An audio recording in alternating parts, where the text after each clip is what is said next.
back to our channel Maths Zone with PP. I am Sanjeev Kumar.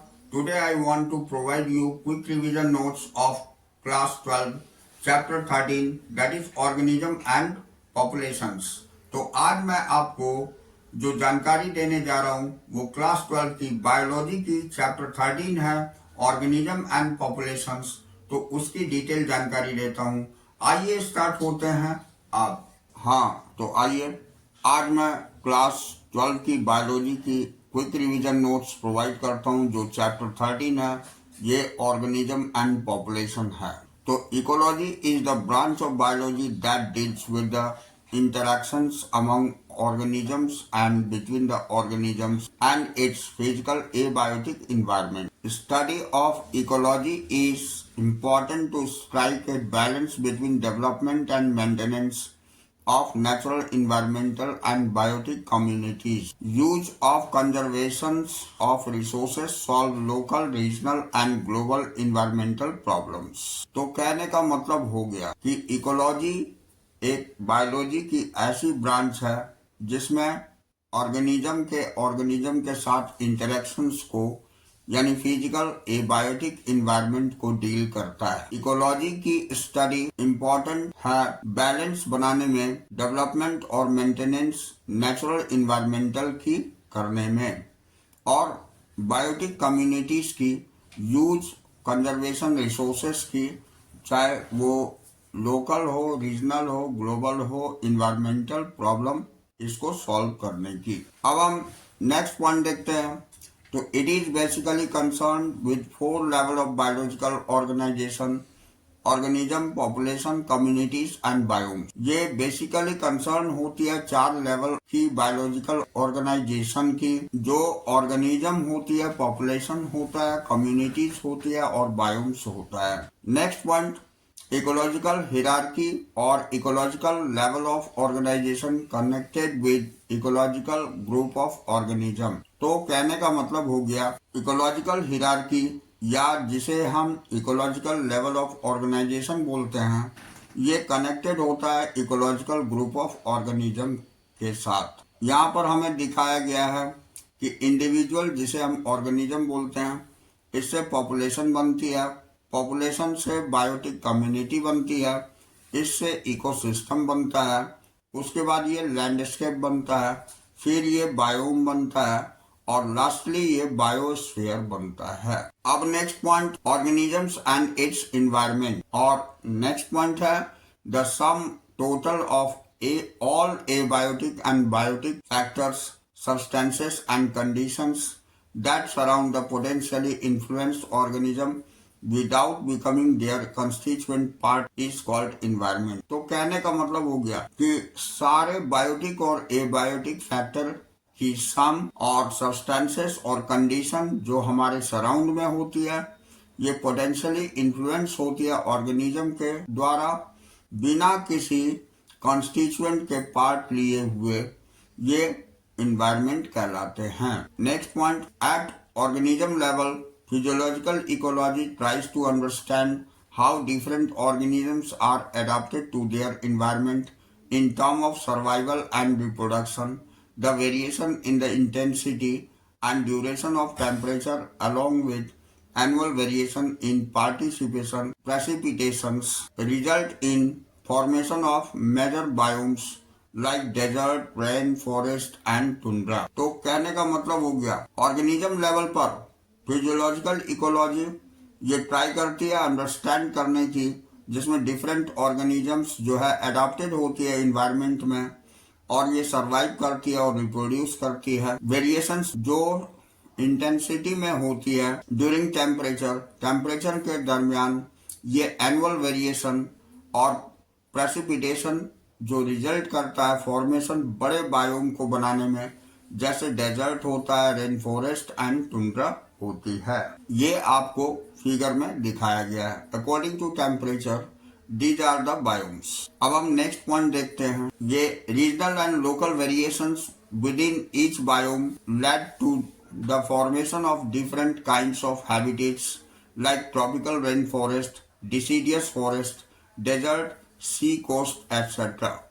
यानी क्षेत्रीय और सार्वजनिक वेरिएशंस जो है ये बायोम में लीड करता है फॉर्मेशन को, जो डिफरेंट काइंड्स ऑफ हैबिटेट्स, जो अलग अलग तरह के हैबिटेट्स को, जैसे कि ट्रॉपिकल रेन फॉरेस्ट है, डिसीडियस फॉरेस्ट है, डेजर्ट है और सी कोस्ट एक्सेट्रा बनाता है। अब the habitat includes biotic component like pathogens, parasites, predators and competitors of the organism with which they interact constantly.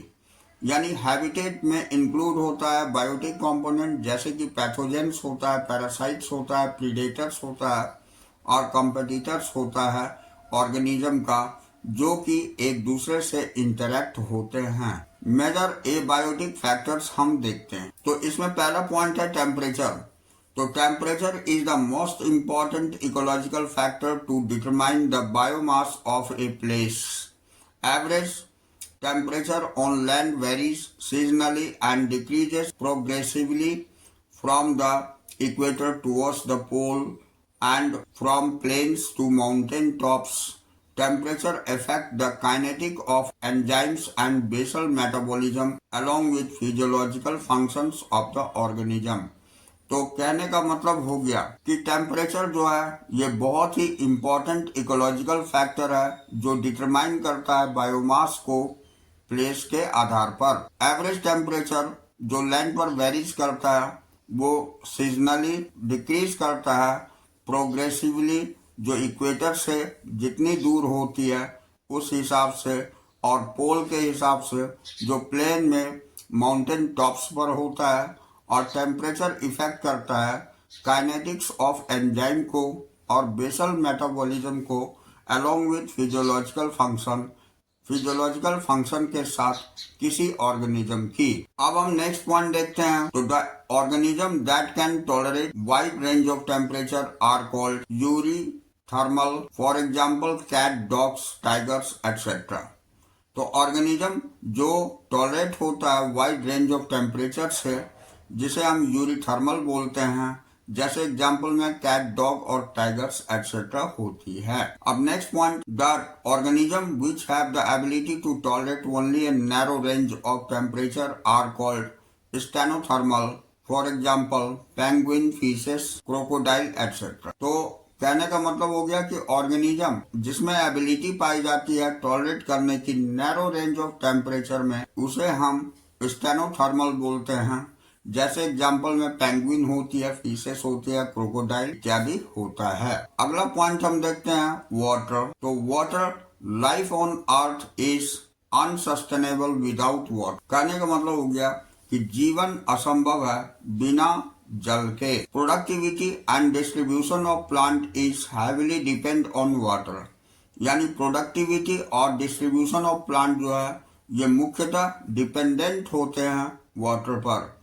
For aquatic organisms, the quality, that is chemical composition, pH of water become important. Aquatic animal की quality जो है, जैसे chemical composition और pH water का जो होता है, ये बहुत ही important होता है। The salt concentration measured at salinity in parts per thousand, जो salt का concentration होती है, इसे measure करी जाती है salinity के आधार पर पर 1000 पार्ट के हिसाब से, is less than 5 in inland water, that is 30 to 35 in sea, and is greater than 100 in some hypersaline lagoons. और ये अधिक होता है 100 से भी ये हाइपरसैलिन लेगून्स में। अब अगला पॉइंट हम देखते हैं। The organisms that can tolerate wide range of salinities are called euryhaline, for example salmon और हैरिंग एक्सेट्रा। तो जो ऑर्गेनिज्म टॉलरेट करता है वाइड रेंज ऑफ सैलिनिटीज में, उसे हम यूरीहैलीन बोलते हैं। एग्जाम्पल होता है इसका सैल्मन और हैरिंग एक्सेट्रा। अगला point, the organism which have the ability to tolerate only a narrow range of salinities are called stenohaline. इसे हम स्टेनोहैलीन बोलते हैं। ये एक ऐसी योग्यता होती है जिसमें नैरो रेंज ऑफ सैलिनिटीज में कोई भी ऑर्गेनिज्म टॉलरेट करता है, उसे हम स्टेनोहैलीन बोलते हैं। एग्जाम्पल इसकी गोल्ड फिश यानी फ्रेश वाटर एंड हैडॉक यानी मैरीन वाटर एक्सेट्रा। अब अगला पॉइंट लाइट देखते हैं। तो plant produce food through photosynthesis in presence of sunlight. Some plants are adapted to low light conditions because they are overshadowed by tall canopied trees. Flowering in some plants occurs only in presence of critical daylight called photoperiodism. The ability of light and length is closely linked to that of temperature. As the sun is the source of both, ultraviolet component of sunlight is harmful to plants and animals. इसका कहने का मतलब हो गया कि light जो बहुत ही important है, प्लांट प्रोड्यूस करता है अपने फूड को फोटोसिंथेसिस प्रोसेस के दरमियान सनलाइट के प्रेजेंस में। कुछ प्लांट जो एडाप्टेड होती है वो लो लाइट कंडीशंस में, और ये ओवरशैडोड बाय टॉल कैनोपीड ट्रीज होती है। फ्लावरिंग जो सम प्लांट्स में, कुछ प्लांट्स में पाए जाते हैं, वो presence of critical day light photoperiodism कहलाती है। और availability of light and length is closely linked, यानी लाइट की उपलब्धता और लेंथ की ये एक दूसरे से क्लोजली लिंक्ड है। Temperature as a sun's is the source of both. Temperature जो सन के द्वारा होती है, ये दोनों की सोर्स होती है। Ultraviolet component of sunlight is harmful.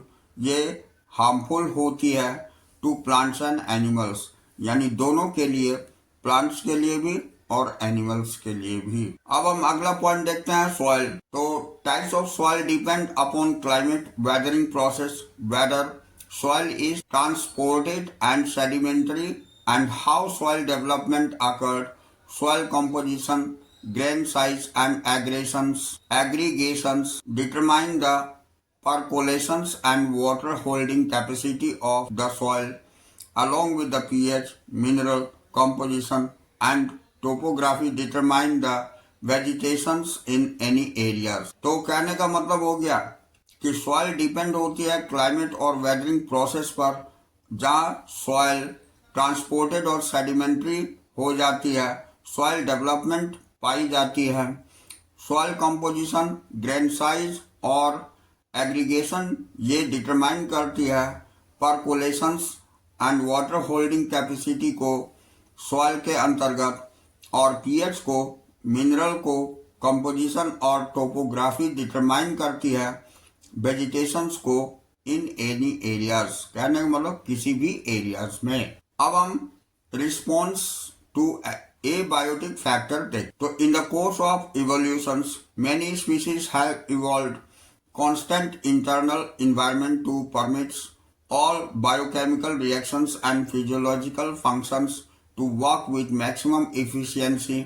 To have overall fitness of a species, organism try to maintain the constancy of its internal environment, that is homeostasis, in spite of varying external environment.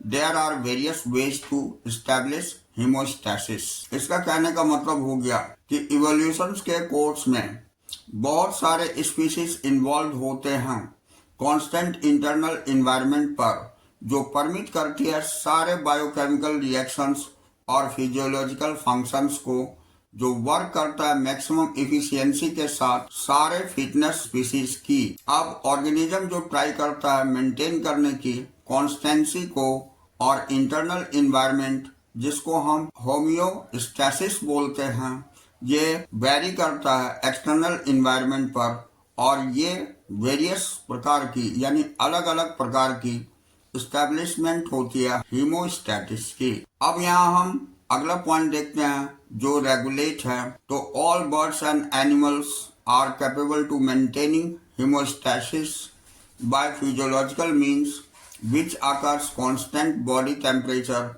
constant osmotic concentration, etc. Thermoregulations and osmoregulations is the source of success of mammals in all the environmental conditions. In summer, when outside temperature is more than our body temperature, we sweat oftenly, resulting evaporative cooling, which brings down the body temperature. In winter, we start to shiver a kind of exercise which produce heat and raise the body temperature। तो कहने का मतलब हो गया कि जितने भी birds animals ये कैपेबल हैं मेंटेन करने के लिए हीमोस्टेटिस को फिजियोलॉजिकल मींस से, और ये एंश्योर करती है कांस्टेंट बॉडी टेम्परेचर को, कांस्टेंट ऑस्मोटिक कंसंट्रेशन को और थर्मो रेगुलेशंस को और ऑस्मो रेगुलेशंस को। ये सोर्स होती है सक्सेस मैमल की जितनी भी इन्वायरमेंटल कंडीशन होती है उसमें। जैसे समर में जब बाहर की टेम्परेचर हमारी बॉडी टेम्परेचर से ज़्यादा हो जाती है तो हम लोगों को पसीना आता है और इससे इवेपोरेटिव कूलिंग होती है जिससे कि हमारी बॉडी टेम्परेचर मेंटेन होती है। इसी प्रकार विंटर में जब हमारे शरीर के अंतर्गत सीवरिंग कंपन होती है तो वो एक्सरसाइज के द्वारा हीट प्रोड्यूस होती है और रेज होती है हमारी बॉडी टेम्परेचर। इस तरह हमारी बॉडी टेम्परेचर रेगुलेट होती है। अब हम नेक्स्ट पॉइंट देखते हैं, confirm. Most of the animals and plants, their body's temperature change with ambient temperature. In aquatic animals, osmotic concentration of the body fluid change that of the ambient water osmotic concentration. These animals are called conformer. So conformer are not able to bear the energetic expenses to maintain the constant body temperature. तो conform क्या होती है ये मैं बताता हूँ कि जितने भी एनिमल्स और प्लांट हैं इसकी बॉडी टेम्परेचर चेंज होती है एम्बिएंट टेम्परेचर के साथ। तो एक्वेटिक एनिमल में ऑस्मोटिक कंसंट्रेशन होती है बॉडी फ्लूइड के अंतर्गत जो चेंज करता है एम्बिएंट वाटर ऑस्मोटिक कंसंट्रेशन को। ऐसे एनिमल कन्फॉर्मर कहलाते हैं और कन्फॉर्मर ये एबल नहीं होता है एनर्जेटिक एक्सपेंसेस को मेंटेन करने के लिए कांस्टेंट बॉडी टेम्परेचर की। अब next, heat loss or heat gain in the functions of surface area. Since small animals have a larger surface area relative to their volume, they tend to lose body heat very fast when it is cold outside. Then they have to expend much energy to generate body heat through metabolism. This is the main reason why very small animals are rarely found in polar region. अब मैं बताता हूँ तो heat loss और heat gain ये surface area की function होती है। अब स्मॉल एनिमल्स जो लार्जर एरिया में रिलेटिव टू देयर वॉल्यूम के रिलेटिव होता है उसमें बॉडी टेम्परेचर लॉस हो जाती है बहुत तेजी से कोल्ड रीजन की सराउंडिंग्स में होने के कारण, और ये एक्सपेंड करता है ज़्यादा एनर्जी को जनरेट करने के लिए बॉडी हीट को मेटाबॉलिज्म के थ्रू। और ये मेन रीजन होती है जहाँ छोटे एनिमल्स रेयरली पाए जाते हैं पोलर रीजन में। अब हम नेक्स्ट पॉइंट देखते हैं, माइग्रेट। तो the organism move away from time being from the stressful unfavorable habitat to more suitable habitat and return back when stressful periods is over. Many birds undertake long distance to migrate to more hospitable areas. Siberia birds migrate to Keoladeo national park, Bharatpur, India. कहने का मतलब हो गया organism ये move करते हैं समय समय पर एक स्थान से दूसरे स्थान जहाँ स्ट्रेसफुल अनफेवरेबल हैबिटेट होती है से सूटेबल हैबिटेट की ओर, जहाँ रिटर्न बैक जब ये स्ट्रेसफुल पीरियड हो जाती है ओवर। मेनी बर्ड्स बहुत सारे बर्ड्स इसे लॉन्ग डिस्टेंस कवर करके माइग्रेट करते हैं यानी एक स्थान से दूसरे स्थान जाते हैं और ये हॉस्पिटेबल एरियाज में यानी सूटेबल एरियाज में पहुंचते हैं। जैसे साइबेरिया बर्ड्स ये माइग्रेट करती है Keoladeo national park, Bharatpur, India में। अब हम सस्पेंड देखते हैं, in micro organism like bacteria, fungi and lower plants a thick walled spores is formed which help them to survive unfavorable conditions. These spores germinate on return to suitable conditions. In higher plants, seeds and some other vegetative reproductive structures serve the means of tide over periods of stress and help them in dispersal also. The metabolic activities are reduced minimum during the dormant period.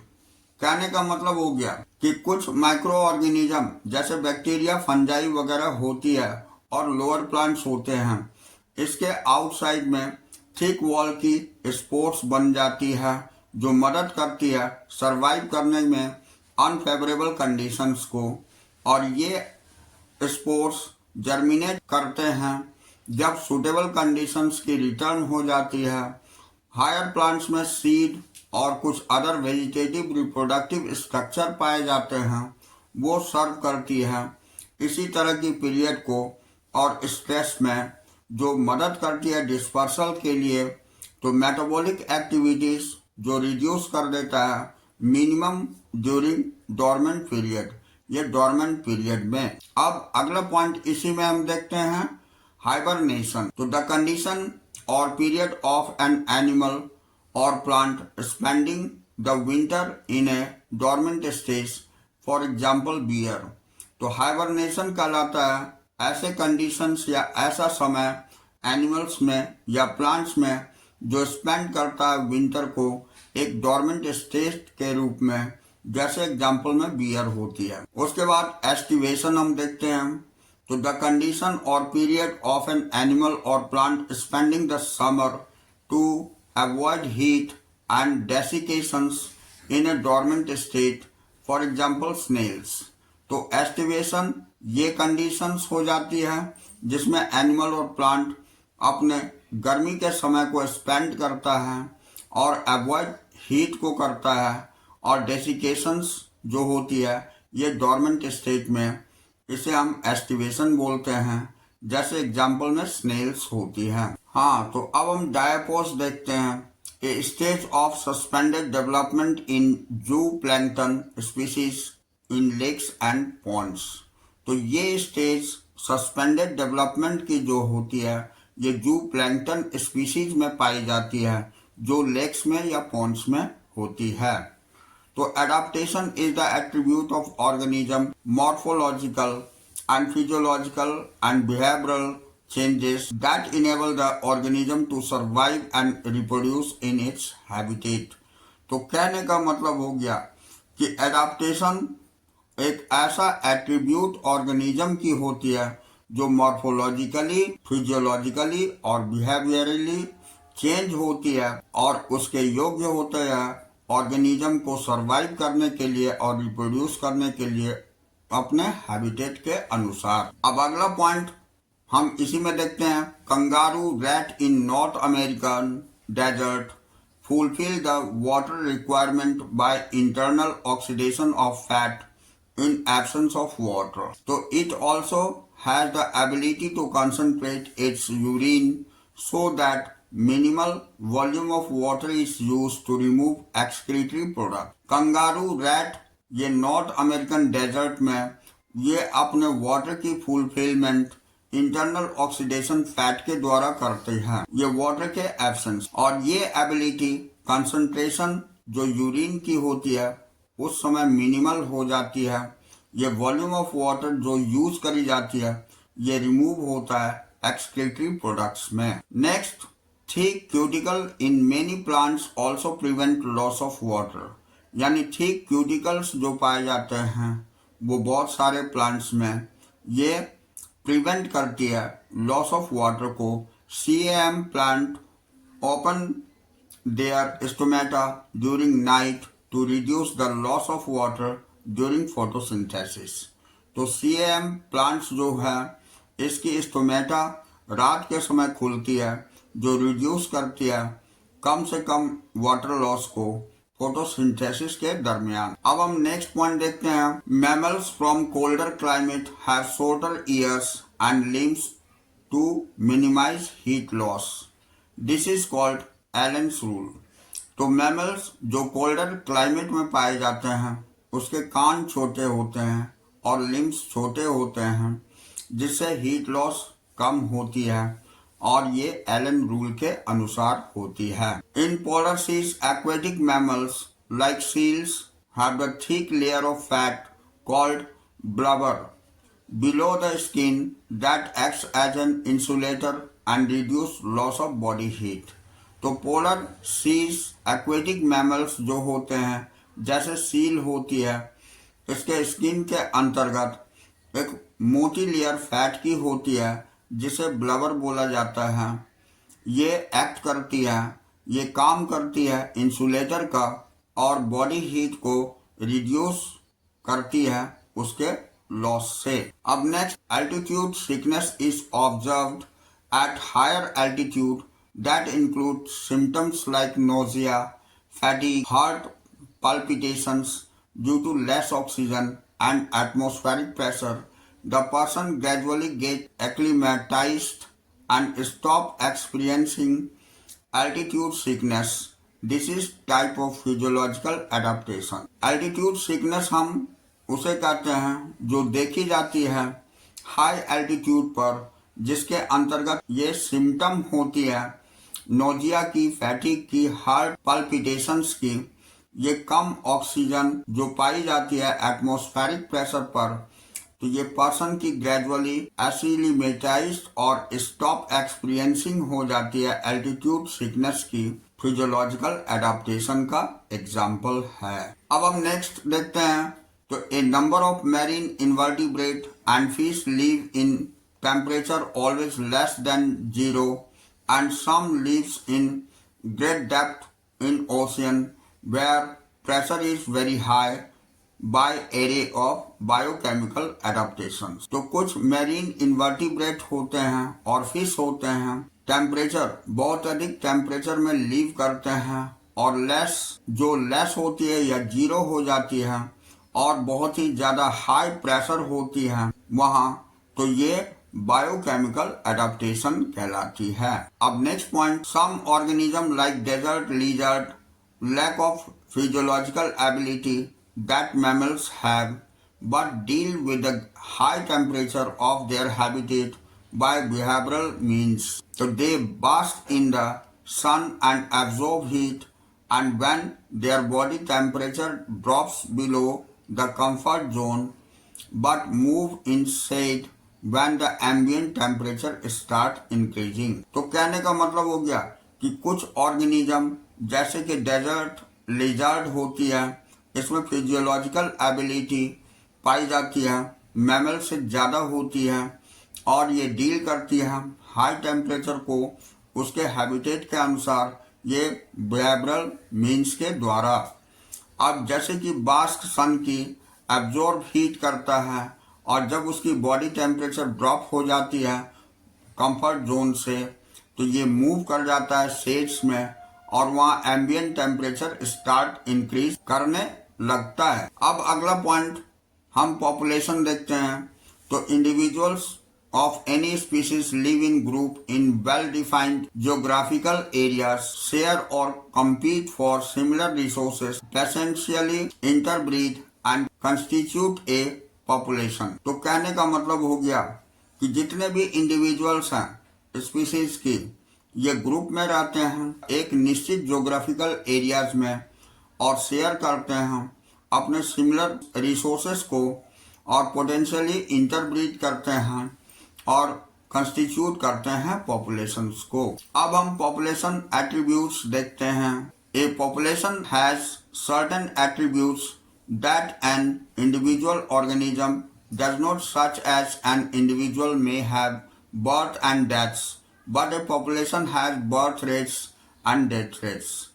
कहने का मतलब हो गया कि population में कुछ attributes होते हैं जैसे इंडिविजुअल ऑर्गेनिज्म, इसमें इंडिविजुअल जो है बर्थ या डेथ नहीं होती है, लेकिन पॉपुलेशन के अंतर्गत बर्थ रेट और डेथ रेट पाई जाती है।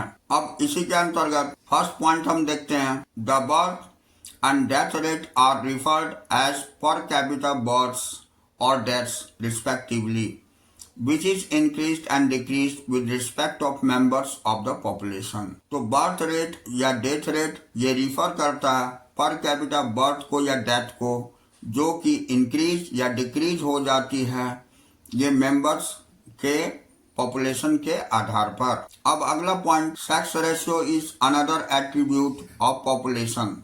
सेक्स रेशियो भी ये दूसरा एट्रीब्यूट होता है पॉपुलेशन का।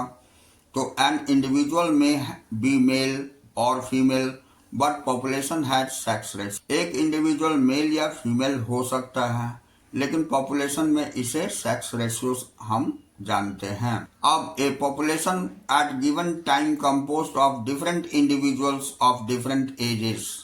पॉपुलेशन एक निश्चित समय में अलग अलग इंडिविजुअल और अलग अलग एज के आधार पर होती है।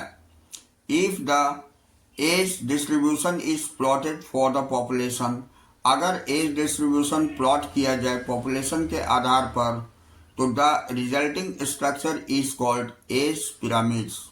तो ये स्ट्रक्चर एज पिरामिड कहलाती है। The shape of pyramids reflect the shape of growth status of population. यानी शेप ऑफ पिरामिड ये रिफ्लेक्ट करती है शेप ऑफ ग्रोथ को जो स्टेटस पॉपुलेशन की होती है। विच में भी जो हो सकती है एक्सपेंडिंग हो सकती है, स्टेबल हो सकती है, डिक्लाइनिंग हो सकती है। पॉपुलेशन साइज और population density is measured in term of number but it में समटाइम नॉट एप्रोप्रिएट।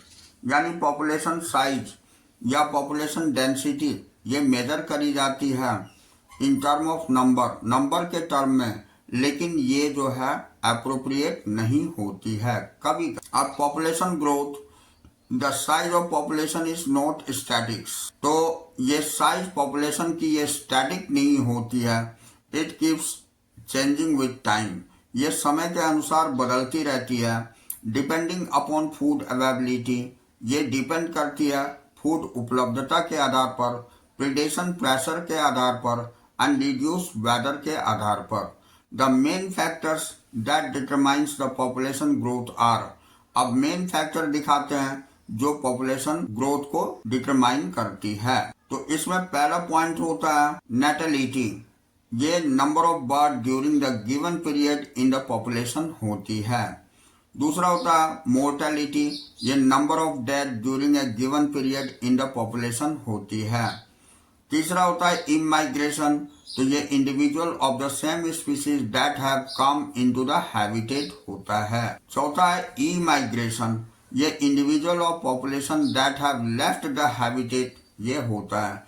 तो इन सारे पर पॉपुलेशन ग्रोथ डिटरमाइन करती है। यहाँ हमें एक ग्राफिकल रिप्रेजेंटेशन से एक्सप्लेन किया गया है। अब देखिए, if N is the population density at the time T, then its density at time T plus 1 is N T plus 1 N T plus B plus I minus D plus E होती है। Population density will increase if the number of birth plus and the number of immigrant B plus I is more than the number of death plus and number of immigrant D plus E, otherwise it will decrease। अब हम growth model देखते हैं। तो growth of population takes place according to availability of food, habit, conditions and presence of the biotic and abiotic factors. There are two main types of models. तो growth population की ये according to availability of food के आधार पर या habit conditions के आधार पर या प्रेजेंस जो बायोटिक और एबायोटिक फैक्टर होती है उसके आधार पर होती है। ये मॉडल जो है दो तरह की होती है। पहला होता है एक्सपोनेंशियल ग्रोथ। तो in this condition of growth occurs when food and species available in sufficient amount. इस काइंड ऑफ ग्रोथ में फूड और स्पेस दोनों ही सफिशिएंट अमाउंट में अवेलेबल होती है। When resource in the habitats are unlimited, जब रिसोर्स अनलिमिटेड होती है उस हैबिटेट में, each species has the ability to release fully its innate potential to grow in number।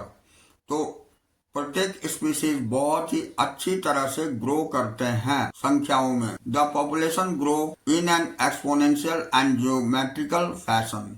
तो ये पॉपुलेशन ग्रोथ जो है ये एक्सपोनेंशियल या ज्योमेट्रिकल फैशन कहलाती है। तो if the population of size N in the birth rates of the represented as B and the death rate as small d, then increase and decrease in n during unit period of t will be dn oblique dt is equal to b minus d into n.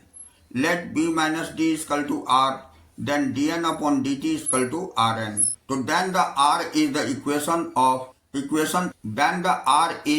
the equation is called intrinsic rate of natural increase. यहाँ ये increasing rate of natural increase कहलाती है। दूसरा होता है logistic growth. तो there is a competition between the individual और population for food and space. The fittest organism survive and reduces. In this type of growth initially shows a lag phase followed by the phase of acceleration and deceleration. तो logistic growth जो होती है ये competition होती है individual के बीच में population की, जो फूड और स्पेस के लिए होती है। जो फिटेस्ट ऑर्गेनिज्म होते हैं वे सर्वाइव और रिप्रोड्यूस करते हैं, और जो नहीं अनफिट होते हैं वो सर्वाइव और रिप्रोड्यूस नहीं कर पाते हैं। तो in this growth initially shows lag phase. सबसे पहले इसमें लैग फेज होती है, उसके बाद इसमें एक्सेलरेशन या डी एक्सेलरेशन देखी जाती है। तो D N upon D T equal to R N K minus N upon K. तो where N is the population density at time T और R equal to increasing rate of natural increase और K carrying capacity होती है। अब since resources for growth for populations are finite and become limiting, the logistic growth model is considered a more realistic one. तो जब resources growth के लिए या population के लिए फाइनाइट होती है और लिमिटिंग होती है, तो ये लॉजिस्टिक ग्रोथ मॉडल जो है ये कंसिडर करा जाता है एक रियलिस्टिक रूप में। अब हम पॉपुलेशन इंटरैक्शंस देखते हैं। तो all animal, plant and microbes in a biological community interact with each other. Their interactions may be beneficial, detrimental और न्यूट्रल टू वन स्पीशीज और both. Following type of interaction is seen. कहने का मतलब हो गया कि जितने भी एनिमल्स या प्लांट्स या माइक्रोब्स हैं बायोलॉजिकल कम्युनिटी के रूप में एक दूसरे से इंटरैक्ट होते हैं। ये इंटरैक्शन बेनिफिशियल भी हो सकती है, डेट्रीमेंटल भी हो सकती है या न्यूट्रल भी हो सकती है, ये स्पीशीज या दोनों के लिए। Following type of interaction is scene. ये नीचे दिए गए टाइप की इंटरैक्शंस देखी जाती है।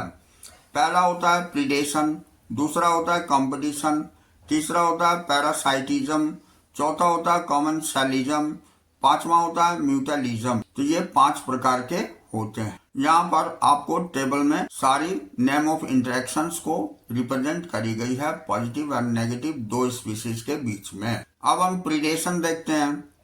तो it is the interspecific interactions where one animal kills the and consume the other weaker animal. तो प्रीडेशंस कहलाती है ये एक ऐसा इंटरस्पेसिफिक इंटरेक्शंस है जिसमें एक एनिमल मार दिया जाता है और कंज्यूम कर लिया जाता है दूसरे एनिमल के द्वारा। जो वीकर एनिमल होते हैं वही कंज्यूम हो जाते हैं। तो रोल ऑफ प्रीडेटर, इसके पॉइंट्स देखते हैं। Transfer energy from plants and higher tropical level, position of organism in food chains. यानी ट्रांसफर एनर्जी की होती है प्लांट या हायर ट्रॉपिकल लेवल से। दूसरा होता है कंट्रोल प्रे पॉपुलेशन, ये प्रिकली पियर कैक्टस मॉथ में होती है। तीसरा होता है biological control and agricultural pest. और चौथा होता है maintenance species diversity by reducing intensity of competition among competitive prey species पाई जाती है। अगला point, over exploitation of prey by predators result the extinction of prey and predators. यानी over exploitation अगर प्रे की हो जाती है प्रीडेटर के द्वारा तो ये एक्सटिंक्शन प्रे की या प्रीडेटर की होती है। Next point, defence to the lessen impact of predations. ये 2 तरह की होती है, इंसेक्ट एंड फ्रॉग, ये कैमोफ्लैग कहलाती है। मोनार्क बटरफ्लाई ये पॉइजनस कहलाती है। अब plant morphology and chemical defences हम देखते हैं। तो थॉर्न ये कैक्टस और एकासिया में पाई जाती है। Produce the store chemicals Calotropis में पाई जाती है। Nicotine, caffeine, quinine, strychnine, opium amongst grazer and browsers में होती है। अब हम कंपटीशन देखते हैं। तो interaction either among individual of same species और between individuals of different species होती है। ये occurs among closely related species but not always true. अब हम अगला पॉइंट देखते हैं इसी में। Unrelated species also compete flamingo and fish compare to zooplankton होती है। दूसरा, feeding efficiency of species reduce due to other species even if resources are plenty, abundant tortoise होती है। अब हम एविडेंस ऑफ कंपटीशन देखते हैं। तो ये competitive release species distribution restricted to small areas due to competitively superior species होती है। अब गॉस कंपटीशन एक्सक्लूसिव प्रिंसिपल्स हम देखते हैं। तो two closely related species competing for some resources cannot coexist as the competitively inferiors, one will be eliminated। जहां दो closely related species competing होती है यानी कंपटीशन में होते हैं तो सेम रिसोर्सेस के लिए कैनॉट कोएग्जिस्ट, एक साथ नहीं रह पाते हैं, ये कंपेटिटिवली इंफीरियर होती है, वन विल बी एलिमिनेटेड, एक को निकाल दिया जाता है। अब हम रिसोर्स पार्टीशन देखते हैं। तो two competitive species avoid competition by different feedings and foraging pattern होती है। ये MacArthur warbler foraging activities कहलाती है। अब अगला पॉइंट हम पैरासाइटिज्म देखते हैं। तो it is the interaction where one species parasite depend on the other species host for food and shelter, host is harmed. यानी ये एक ऐसा इंटरेक्शन होता है जिसमें एक स्पीसीज जो पैरासाइट होती है वो डिपेंड करती है दूसरे स्पीसीज पर जो होस्ट होती है अपने फूड और शेल्टर के लिए, और इसमें होस्ट जो है ये हानि उठाता है। अब यहाँ parasites and host self evolve, ये पैरासाइट और होस्ट सेल्फ इवॉल्व होती है। दूसरा पॉइंट एडाप्टेशन ऑफ पैरासाइट्स है। ये loss of unnecessary sense organ होती है, हुक्स एंड सकर्स होती है, लॉस ऑफ डाइजेस्टिव सिस्टम होती है, हाई रिप्रोडक्टिव कैपेसिटी होती है। अब पैरासाइट्स में देखते हैं, ये reduce the survival of host, ये growth and reproductive rate are reduce और render the host vulnerable to its predators by making them weak, ये पैरासाइट्स में होती है। अब हम टाइप्स ऑफ पैरासाइट्स देखते हैं। तो पहला होता है ectoparasites, depend on external surface of host, example होता है head lice on human, ticks on dog. अब एंडोपैरासाइट हम देखते हैं, take shelter within the body of the host organism, example होता है लिवर फ्लूक, प्लाज्मोडियम। और उसके बाद म्यूटलिज्म हम देखते हैं। तो it is the interaction in which both interaction species are benefited, जिसमें दोनों ही प्रकार के स्पीसीज बेनिफिटेड होते हैं एक दूसरे से, उसे हम म्यूटलिज्म बोलते हैं। एग्जाम्पल इसकी लाइकेंस है, ये फंजाई और एल्गी के बीच होता है। माइकोराइजिया है, ये fungi and roots of higher plants में होती है। Pollination of plants by insects होती है। और मेडिटेरेनियन ऑर्किड्स, ये sexual deceit for pollination appears as female bee में होती है। अब हम एमेंसालिज्म देखते हैं। Interaction between two different species in which one species is harmed and the other species is neither harmed nor benefited. Example, bacterial culture. After few days, fungus growth will be there on it like penicillium, and secretion of chemical will kill bacteria but no benefits to fungi. कहने का मतलब हो गया कि अगर ये दो अलग अलग स्पीसीज में इंटरेक्शन होती है जिसमें एक स्पीसीज में हार्म होती है दूसरे स्पीसीज के द्वारा, इज नाइदर हार्म्ड, दूसरे स्पीसीज को हार्म नहीं होती है और न ही बेनिफिट होती है। जैसे एग्जाम्पल में बैक्टीरिया है, ये बैक्टीरियल कल्चर होती है कुछ दिन में फंगस के ग्रोथ के द्वारा, और यहाँ पर जैसे कि पेनिसिलियम है और ये सेक्रेट करती है केमिकल्स को, विल किल बैक्टीरिया, जो बैक्टीरिया को समाप्त कर देती है, लेकिन फंजाई को कोई हार्म नहीं होती है या कोई बेनिफिट नहीं होती है। तो इस तरह हमारी ये आज की क्लास समाप्त होती है और नेक्स्ट डे हम लोग फिर मिलेंगे नेक्स्ट क्लास में। तो that's all for today, we will meet again on the next class.